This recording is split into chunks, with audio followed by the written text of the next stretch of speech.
last episode we were talking about Freedom Hall and talking smack with Dennis and stuff. Tell us a little bit more about those TNT days and kind of where you went from there. I mean, you really started with no experience, not even knowing you were going to be a monster trucker. You basically hauled a truck and got pushed into driving. So now tell us a little bit more about Mike Wine and how that all transpired and turned into the icon you became. 100% truck driver.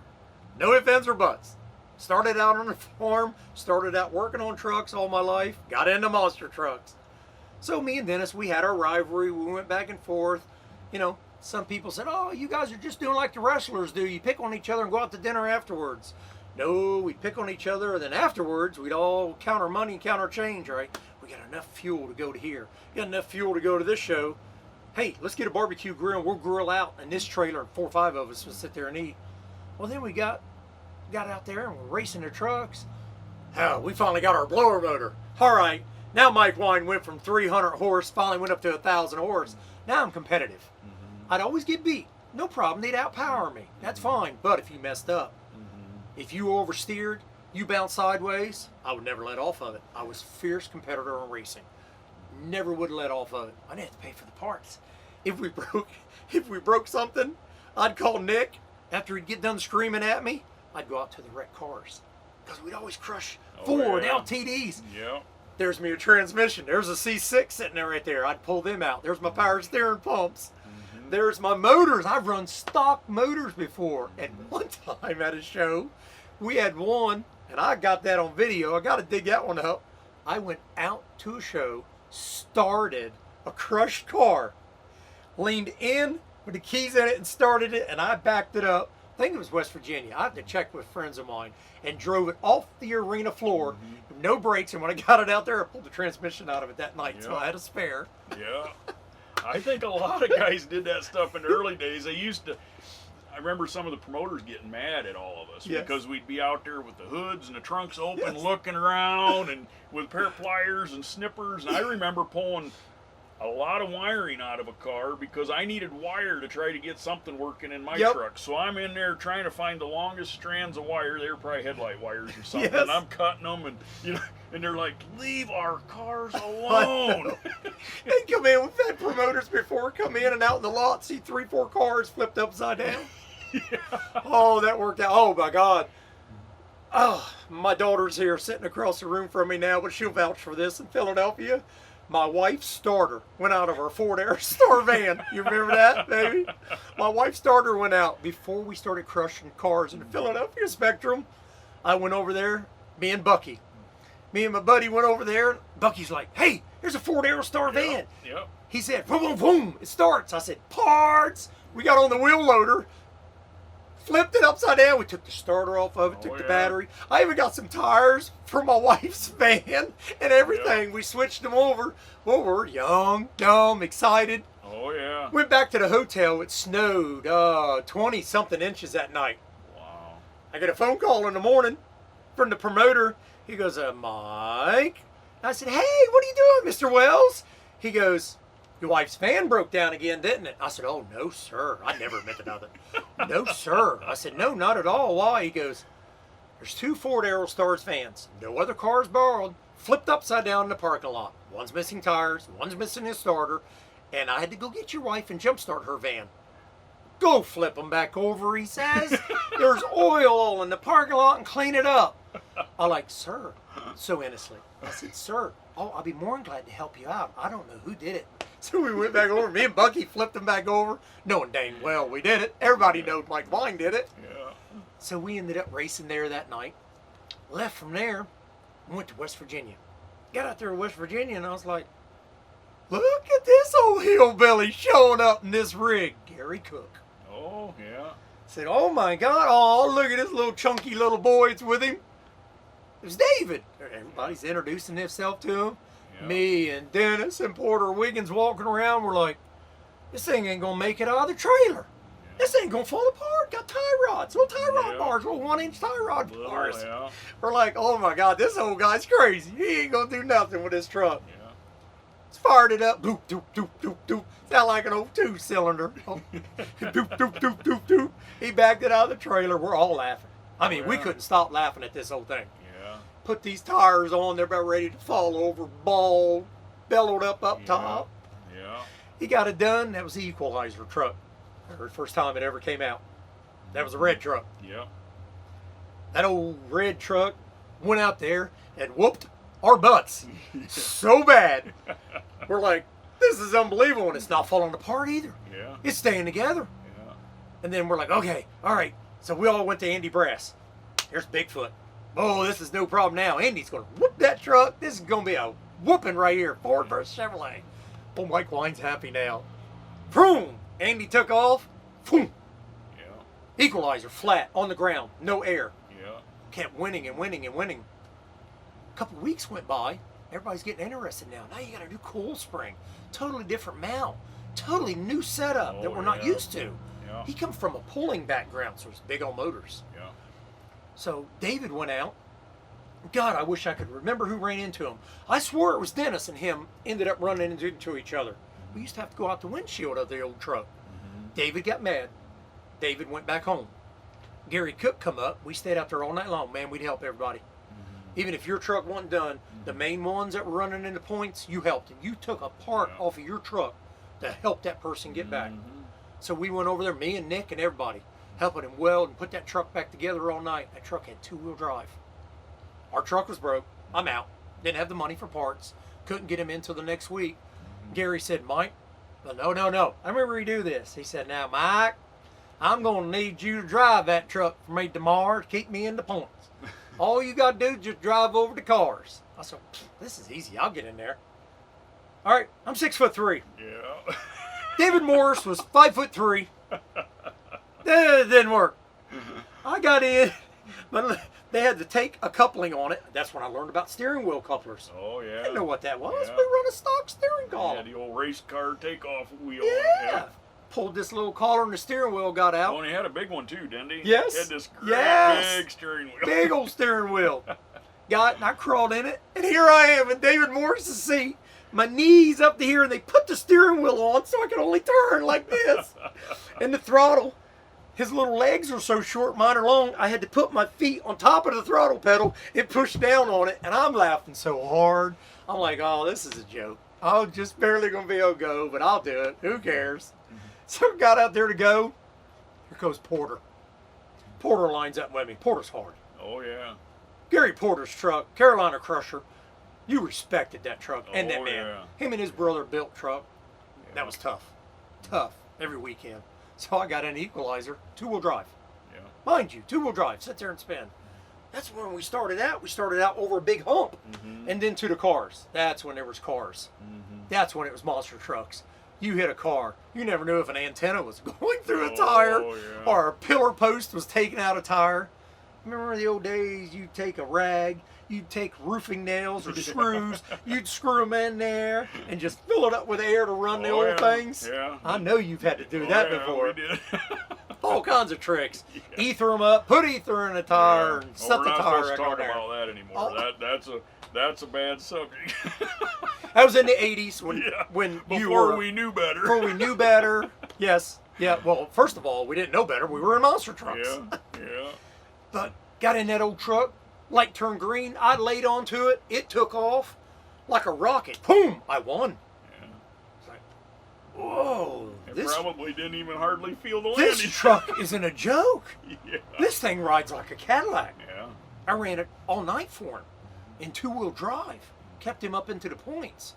Then I got excited about this now. So then me and Nick started talking. Then that's when Nick come up with the idea for the quarter elliptic springs. Okay. Everybody else is running a stack of 10 and 12 springs arched 13 to 15 inches. Nick switched that. Nick went to 3 springs, 1 block, quarter elliptic. I'm like, Nick, I'm getting ready to get in the truck, and I stand on it, and the truck leans right over. We didn't have sway bars, nothing back then. There was a lot of learning curve and all that stuff. We had to learn a lot back then. But that's when we started out with the quarter elliptic springs, and that's when we became very competitive with everybody. We went to the blower motor. We picked up a sponsor, Super Winch, Now we got an enclosed trailer. Now we're competitive. I had a fire suit. I wore Nick's before. It would come up on my ankles. It'd come up on here on me. Nick got me a fire suit. I was bad. I was wearing black, and I was ready to race. Yeah. Kind of when did you kind of get out of it, and then you re-emerged, you came back, Yep. and tell us a little bit about what you're doing nowadays, and kind of how when you got out and you re-emerged. Started out, of course, always been a truck driver all my life. Went from monster truck driver, always been a truck driver, monster trucks all the way up into the 90s, 91, 92 area. Got out of it, raised a family, Okay. 3 beautiful girls, 2 beautiful granddaughters now, and Mike Wells gave me a call, and he said, hey, he said, I need a favor. I need you to fly out to San Francisco and meet one of your old buddies. I said, what do you mean one of my old buddies? He said, yep, Dennis Anderson. He said, need somebody to drive him from California. He said, to Jacksonville, Florida, straight through. Well, that's all I've done all my life. Sure, I'll go meet him. We'll have some good times. He flew me out, never told nobody. He flew me out. I'm like, oh, God, got to the airport.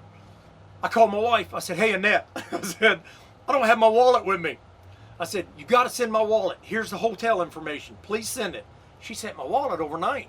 Well, I flew, got there, got in a rental car, went to the hotel. Thank God it was all set up. Didn't need ID or anything. And while I was there, I said, oh my God, Rick Swanson, haven't seen him forever. So I just started talking to everybody. Because you figure I've been off now a little over 10 years, close to 15. So I knew I haven't changed, but I got to see my old friends. We're sitting there talking. And I went up, trying to find out where Dennis's room was. I went up, knock on the door. Couldn't find him, couldn't get hold of him or nothing. Oh well, no big deal. I'll just go to the room. I'm done. Wait till my wife sends my wallet and stuff. Got down in the morning. Went to the front desk. I said, I'm going to go to the racetrack. When I come back, let me know when my wallet comes here. Here's my cell phone. Hey, Mike Wine's got a cell phone now. I'm getting into the future. I gave him my phone number, and she said, oh, Mr. Wine. She said, I already got where you signed for it last night. I didn't sign for my wallet. I said, ma'am, I went to my room. She said, yeah, you did. You signed right here. I looked at it. No, nowhere near my hand signature. I looked at it and said, what in the world's going on? Oh, well, let it go. I'll figure it out later. One of the guys are playing a trick on me. That's normal. Went to the racetrack, man. Got there, and it felt so good to be back in it. And I walked over, and I'm like, what in the world is this? Power Forward? Medusa? What in the world are these names on these new trucks? Oh, they're funny. So I went over and started talking to some people, looking at the new monster trucks. Oh, my God, what a difference. There's no more leaf springs. Yeah. There was no more single shocks, no more single coil shocks. Yeah. So I'm looking at tube chassis, rear motors set lower. I'm like, hey, Mike Wine's excited now. When do I get to play with one of these new toys? So I started looking at some of the trucks. I met Krista, Dennis Anderson's wife. Sweet. She ended up being the sweetest lady. Took me under her wing. I got it going for you. Pouring down rain, San Francisco, cold as can be. She didn't have no clothes. I carried my little bag with me on the airplane because they've kept my luggage way too many times. I pulled out a brand new pair of Dickie socks. And I gave Dennis's wife now, Krista, a pair of my socks. She's putting them on. We're sitting there watching the show. We're watching the monster trucks. Got all done. Loading them up. I do what I do best. I got in the rig and took off. Krista and Dennis got in the back. Round Man, Dennis, got in another rig. Golly, there's so many names that flew out. And then, oh, wait a minute. I better bring this back real quick because there's a lot of history now between me and this guy. I ended up meeting a big tall guy named Chad Fortune. Met him, and I met another guy named Tony Farrell because I was picking on his crew guys. Rob Zombie was his crew guy. Started picking on him about his truck. So they were in another rig. We're going to race to Jacksonville, Florida. Took off. None of them guys were truck drivers but Farrell. Farrell owned his own trucks. Tony Farrell. Yeah. So we all took off. And I won't stop. I drove straight to Louisiana. Baton Rouge Relay at Louisiana without stopping. Got there, we stayed a night in a hotel. We got up in the morning. We went and bought Clark, Outers, Pettibones. Dennis filled that trailer up so much, I had to run around the scales. Because if anybody knows, on the back of a monster truck trailer, you put one quad, you're 500 pounds over an axle. You put 4 complete Clark stock Planetaries, Pettibones, rear end housings, now you're 5,000 pounds over in the back. So I'd run around the scales in Jacksonville, Florida. Got to Jacksonville, Florida. Started going over the trucks.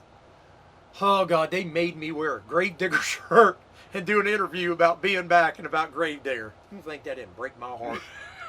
I had to talk about a man that I had picked on now for almost 30 years. Yeah. I had to talk good about that man. I had to swallow my pride, but I did it. So then I went back over to Farrell's truck. It was a Ford. Mike Wine's a Ford van. Got over there, started talking to Tony Farrell, started going over his truck, grabbed the jack shaft. Jack shaft's just going back and forth. I pulled it back and released the collar off the jack shaft from the transmission. Wow. Now, this is built Ford tough. This is a Ford-sponsored truck, a TV show. I'm not going to let that happen. So I started going over the truck. All of a sudden, here comes a little guy. Comes up to me and using foul language. Not like I didn't use it either, but not at that time. Come up and started hollering and screaming at me. Little thing they called RL. Never knew his whole name complete. Hank always wears a bandana. Me and him got to working on that truck. Got that Ford running tough.